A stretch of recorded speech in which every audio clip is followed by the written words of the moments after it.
नमस्कार, आप देख रहे हैं प्रतिपक्ष संवाद। मैं हूं आपके साथ विनोद जोशी। लोकसभा चुनाव में चौथे चरण के तहत सोमवार को उत्तर प्रदेश में 13 सीटों पर मतदान संपन्न हुआ, जहां 130 प्रत्याशी अपनी किस्मत आजमा रहे थे। इन सीटों की बात करें तो लगभग 58% वोट पड़े, जिसमें कन्नौज लोकसभा सीट पर 60% से भी ज्यादा लोगों ने अपने मताधिकार का प्रयोग किया।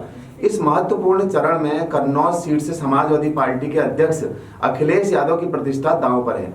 सभी लोगों की उन पर भी विशेष नजर इसलिए है कि यहां सपा प्रमुख अखिलेश यादव और मौजूदा भाजपा सांसद सुब्रत पाठक के बीच कड़ी टक्कर है, क्योंकि कन्नौज सीट हमेशा से समाजवादी पार्टी का गढ़ रहा है। समाजवादी पार्टी 1998 से यहां से जीतती आ रही है। वहीं यादव परिवार ने 1999 से 2018 तक संसद में कन्नौज सीट का प्रतिनिधित्व किया, लेकिन 2019 के चुनाव में बीजेपी ने सपा का विजयी रथ रोक दिया था।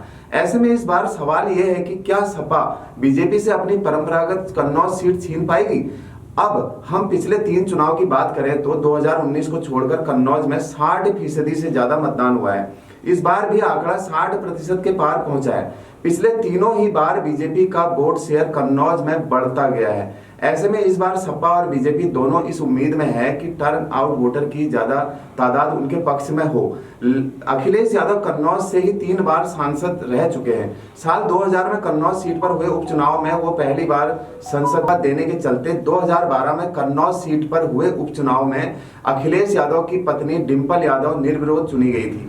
2019 में अखिलेश यादव की समाजवादी पार्टी और मायावती की बहुजन समाज पार्टी ने मिलकर चुनाव लड़ा था। फिर भी कन्नौज में बीजेपी का कमल खिला था। चुनाव प्रचार के दौरान कन्नौज में अखिलेश यादव बार बार जनता को अपने पिता और समाजवादी पार्टी के संस्थापक दिवंगत मुलायम सिंह यादव की भी याद दिलाते रहे।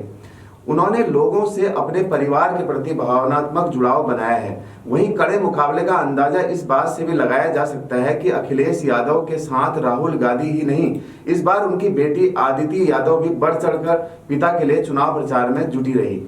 अब इस चुनाव में कौन जीतेगा यह तो हमें 4 जून को ही पता चलेगा, लेकिन मुकाबला रोचक रहेगा। आपको यह राजनीतिक समीक्षा कैसी लगी?